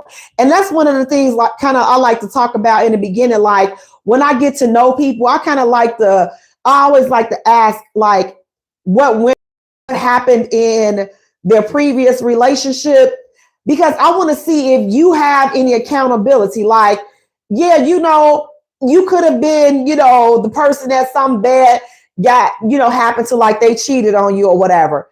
But the accountability I would like to see in that type of relationship, I would be like, you know what? Yeah, this person cheated on me, but you know what? I'm going to be honest with you. I stayed too long. I stayed around. I saw, now in hindsight, I saw the red flags and I should have got out. Again, I got an ebook. The link is in the comments, the red flags. But I saw the red flags. But you know what? I chose to stick around. To me, that's accountability. No, you didn't do anything to end the relationship, but you recognize that you stayed in that ish for too long and you should have left. That's accountability to me. So you got to definitely be mindful with that. And the thing is, why do we stay? We stay for a number of reasons. First of all, depending on how old you are, some people just don't want to start over. Some people are afraid to start over.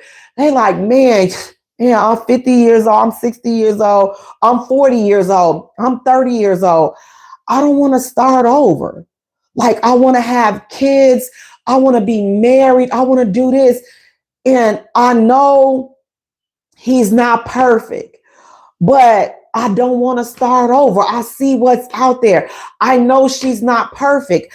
I don't want to start over. I just would rather stay with who I'm with. I don't want to start over. So a lot of times people would stay in toxic relationships because they don't want to start over. They don't, or they're afraid to start over, or they feel like they don't deserve anybody else. Like they feel like this is the best that they can do. Sometimes you've been in a relationship, a toxic situation for so long, and that person has gotten to you and they have made you believe all of the stuff. Oh, well, you got these kids, all these kids. Ain't nobody gonna want you. Ain't nobody gonna put up with all of the stuff that I put up with you. You got 4 kids and 4 different baby daddies. Ain't nobody gonna love you like I loved you. Ain't nobody gonna, and you looking and you listening to all of that, but you're not processing how that conversation and what they're saying to you, you're not processing how that's the exact opposite of love. Like, if I leave you and I leave this type of behavior behind, you got to understand that's a win. No, you're right. I don't want anybody to do this to me anymore. I don't want anybody to have to love me like this. If this is what love is, I don't need it. I could be by myself and be peaceful and not have to deal with that. Don't be afraid to start over.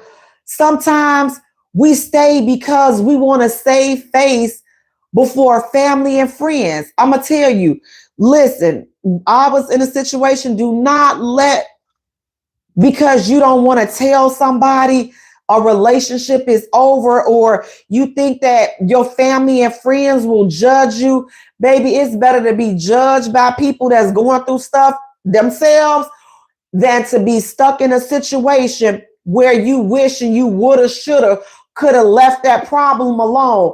But since you were so worried about what other people may say or other people may think, you stayed in that situation. You sacrificed your peace and your happiness, and you stayed in a toxic relationship because you wanted to save face, because you didn't want people to know that, oh, well, now I'm single now, or I'm back single, or this relationship didn't work. So you allowed yourself to stay in a situation, a toxic situation at that, just to save face. You got to stop worrying about what other people say. They're going to say something about you if it's good, when your relationship good, when it's not so good, it's healthy, it's toxic, whatever it is, people going to have their opinion on whatever it is. But you got to make sure that you're where you want to be, because that's where you want to be. And it's the place that you should be. You're happy and you're healthy there. But these toxic relationships, listen, you got to ask yourself, how long am I going to keep putting up with this? Like, I'm tired. Am I going to win? Enough is enough. I'm not happy here. They're not happy here. Why are we still together? When you get to that point where you know you not happy and he not happy, somebody has to be the bigger person and say, we either gonna fix this if it can be fixed, or we're gonna have to go our separate ways. But there's no reason why we should continue to stay in this toxic relationship and make each other miserable. There's no reason. I've been miserable long enough. I refuse to go another day being miserable. But again, you all, I like to suggest counseling and therapy, because again, I don't think that all toxic relationships mean that, you know what, we got to go our separate ways. I just don't think that. I feel like before you leave out the door, at least try to fix it. Depending upon, again, my biggest thing is that violent thing, and sometimes even mental abuse. Those two things are big. So those depend on, at what level that is. So, because I don't feel comfortable with saying, you know what, stay in this relationship and, you getting the brakes beat off of you, or every time there's an issue, there's some hands being put. I don't feel comfortable with saying, stay in those type of relationships. So like in those situations, I would say, you know what, maybe go to your separate corner. Somebody move and stay with a family member and see if you all can work it out from a distance until that physical thing is fixed. Like that will be the first thing that you guys gotta get that under control before you even consider reconciling. That physical part needs to be fixed. But outside of that, or if they haven't done it now, if they've done something, listen, hitting and hurting kids are an automatic deal breaker for me. I don't think that there's no coming back from that. I'm just not, that's just me. I don't think that if sometimes, listen, some families got these dirty little secrets with stuff that be happening to these kids. And some of you all are with some stuff that's going on with these kids, and you all keep these dirty little secrets and you keep these dirty bastards around. I'm not okay with that. Like for me, that is an instant deal. That's an instant deal breaker. And we cannot come back from that, because what happens with that sends the child a message. And that turns and that spirals into a whole different level of bull junkie. Like, not only did you ruin this child's childhood, the fact that you stay with that person will ruin their future. So so physical abuse, and then anything with these kids, involving kids and harming a kid, those are instant. Like we not coming. We can't try no counseling. There's no counseling for that, in my opinion. Yes, that person should go and get help, but as far as us being together, that's a wrap. That's just a wrap. Like, we not coming back from there. So I mean, right now, those are like the two biggest toxic situations that I don't feel like you can come back from. Those type of abuse type of situations. But cheating and, cussing each other out and, playing emotional victim and not wanting to spend money and all this there's so many other toxic things and behaviors that can be worked on, that we can get help to kind of fix so that we can lead our way back to each other. But staying in a toxic relationship, a lot of times it does more harm than good. So if you are in a toxic relationship, try to figure out how to fix it if it's salvageable. But if it's not, then, like everybody is saying, you have to do what you have to do that's going to be best for you so that you can protect your peace. Guys, listen, I want to thank you so much for tuning in. Please, again, do me a favor, check out the ebook. It's in the link. But most importantly, you all, take care of yourselves and each other. Watch out for these red flags. If you are in a toxic relationship and like you've tried everything, choose you over anything and anybody. And especially if it's some kids involved, choose your kids. Please choose your kids. Do not choose these other people. Choose your kids. Choose you. Take care of yourselves, you guys, and take care of each other. Until next time, have a great night, you guys. Take care. Peace out. Good night, you guys. Bye. Thank you so much for tuning in. Be safe, guys. Thank you.